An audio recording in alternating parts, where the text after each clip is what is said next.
Hello दोस्तों।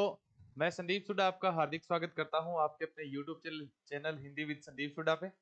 अपने एक सीरीज शुरू की है जिसमें स्कूल व्याख्याता प्रथम प्रश्न पत्र में जो हिंदी व्याकरण के 4 से 5 प्रश्न पूछे जाते हैं, उन 5 प्रश्नों में से आपका एक भी प्रश्न गलत ना हो, इस उद्देश्य से अपने यूट्यूब पर एक प्रश्नोत्तरी शुरू की है। मतलब ऑनलाइन जितने भी वीडियो है, उस वीडियो में मैं आपको जितने भी पुराने पेपर थे उन पेपर का सोल्यूशन यहाँ करवाऊंगा कि उसमें से जो 4-5 प्रश्न पूछे गए थे उनका उत्तर कैसे करना है। जब सारे ओल्ड पेपर आप वीडियो देख लोगे तो वीडियो देखने के बाद में आपको कोई समस्या नहीं आएगी। आपके एग्जाम में प्रश्न पूछे जाएंगे तो 1 से 2 प्रश्न तो सीधे से रिपीट हो रहे हैं।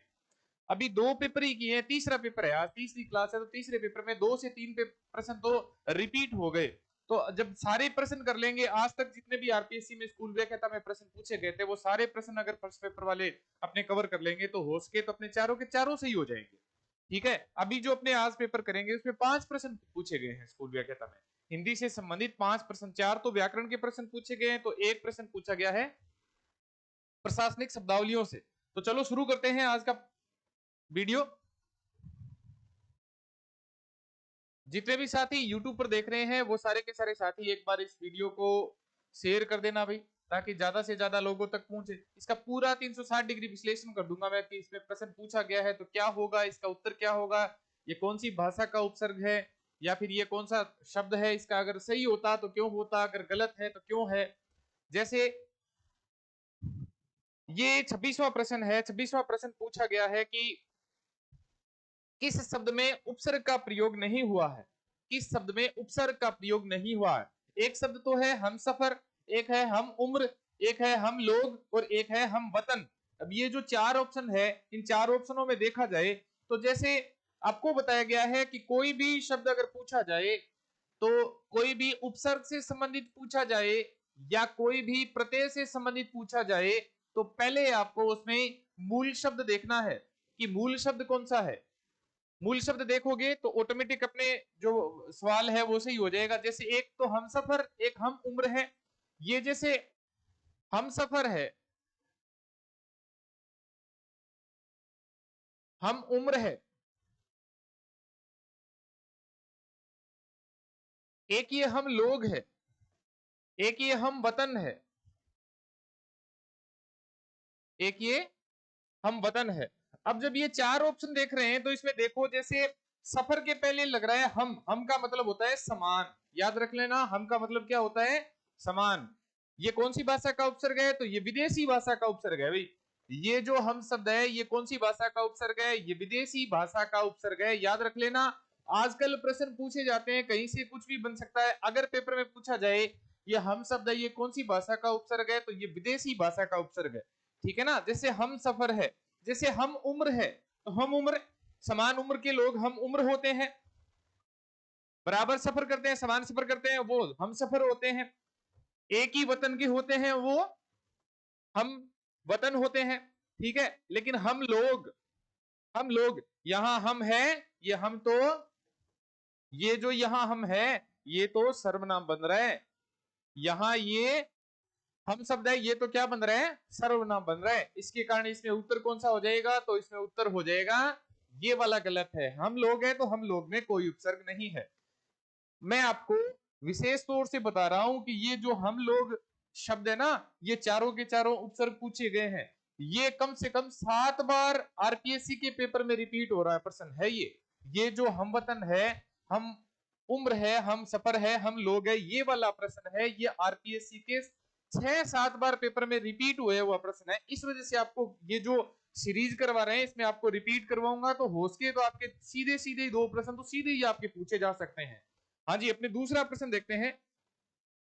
अब दूसरा प्रश्न देखो कि विलोम शब्द से संबंधित पूछा गया है। दूसरा प्रश्न है वो विलोम शब्द से संबंधित पूछा गया है कि किस विकल्प में परस्पर विलोम शब्द नहीं है। किस विकल्प में परस्पर विलोम शब्द नहीं है, ये पूछा गया है। जैसे उद्यत, उद्यत का विलोम शब्द उग्र है, देखो। अग्र का विलोम शब्द पस आ गया, अतिथि का आतिथ्य आ गया, और आह्लाद का विषाद आ गया। अग्र का मतलब आगे होता है, ये पस का मतलब पीछे होता है। ये आतिथ्य है ना, आतिथ्य बिल्कुल से यही है, अतिथि। ठीक है, और अतिथि का विलोम शब्द क्या होता है? तो अतिथि का विलोम शब्द आतिथ्य होता है, बिल्कुल सही है। ये आह्लाद का विलोम शब्द विषाद होता है, आह्लाद का मतलब खुशी होता है, और इसका विलोम शब्द, ये जो आह्लाद का विलोम शब्द विषाद है, विषाद का अर्थ होता है दुख। तो आह्लाद का विलोम शब्द विषाद, ये बिल्कुल सही है। अगर का पस बिल्कुल सही है। अतिथि का आतिथ्य सही है ये, ठीक है। और ये जो उद्रित है ना, उद्रित का विलोम शब्द उग्र नहीं होता। उद्यत का मतलब तो तैयार होता है। ये उद्यत है, उद्यत का मतलब होता है तैयार। और ये उग्र है, उग्र का मतलब होता है खुंखार। उग्र कहते हैं ना उग्र भाषा में उसको खुंखार, तो ये गलत है इसका। अगर आपको बताएं कि ये जो अतिथि शब्द है आपके पेपर में इससे संबंधित प्रत्यय भी पूछा जा सकता है। इसमें अगर देखा जाए तो उपसर्ग कौन सा है और प्रत्यय कौन सा है, अगर ऐसे प्रश्न पूछा गया, क्योंकि आजकल प्रश्न का ट्रेंड है वो बदल रहा है और ऐसे प्रश्न ही पूछे जाते हैं, तो याद रख लेना ये जो शब्द बना है, ये शब्द बना है अतिथि के ए प्रत्यय लगने से।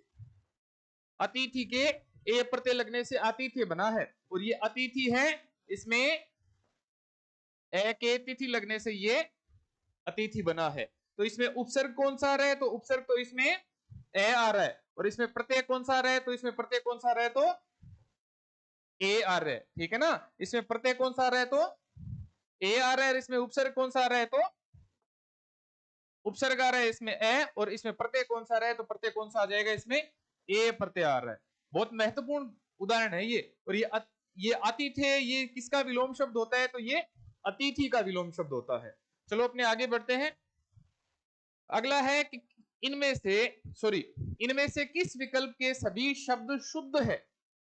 इस विकल्प में किस विकल्प के सभी शब्द शुद्ध है? एक तो है सीमांत, एक है श्रीमती, एक है वैमनस्य, एक है विरहिणी, एक है लोकेशना, एक है महात्म्य, एक है रविंद्र, एक है प्रतिद्वंद्वी। अभी मैं बात कर रहा था, जब भी मैंने ये उपसर्ग वाला प्रश्न पढ़ा था, आपको बता दें कि ये जो प्रश्न है महात्म्य, ये भी अभी संस्कृत शिक्षा विभाग के 2024 की स्कूल व्याख्याता में पूछा गया है।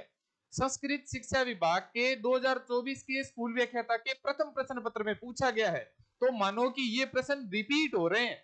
तो आप ये जो वीडियो देखोगे, तो इस वीडियो में सारे में आपके जो सारे वीडियो अगर देख लिए तो सारे प्रश्न सही हो जाएंगे, चारों के चार या फिर पांच के पांच पूछे। देखो ये कैसे रिपीट हो रहा है प्रश्न है।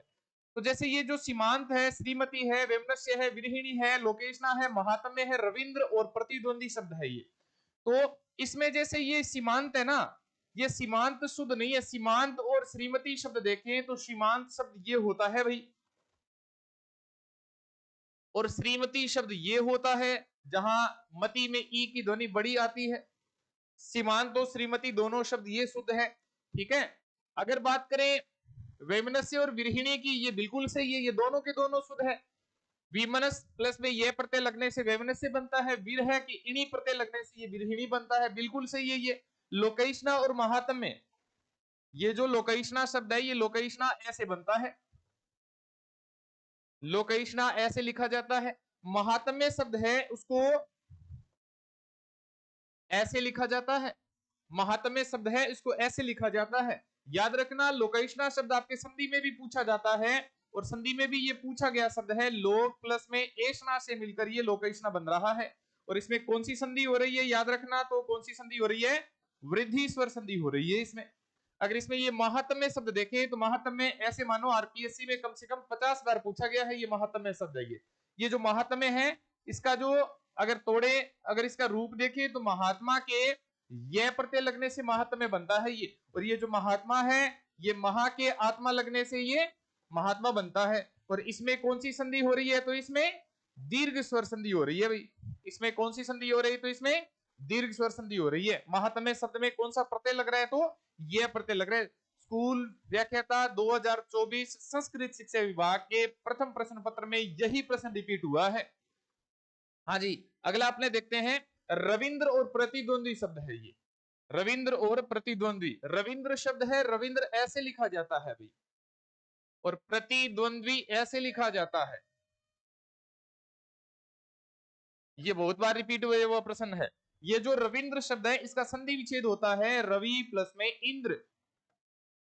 ये रवि प्लस में इंद्र से मिलकर रविंद्र बनता है। तो इसमें कौन सी संधि होती है? तो इसमें दीर्घ स्वर संधि होती है।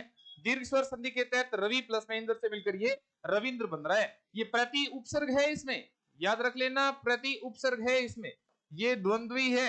इसको अगर और ज्यादा अच्छे तरीके से लिखें तो ऐसे भी लिख सकते हैं इसको, ठीक है। द्वंद्वी शब्द अगर और ज्यादा शुद्ध लिखें तो द्वंद्वी शब्द है, ऐसे भी लिखा जा सकता है, ठीक है। अगला अपने ऑप्शन देखते हैं।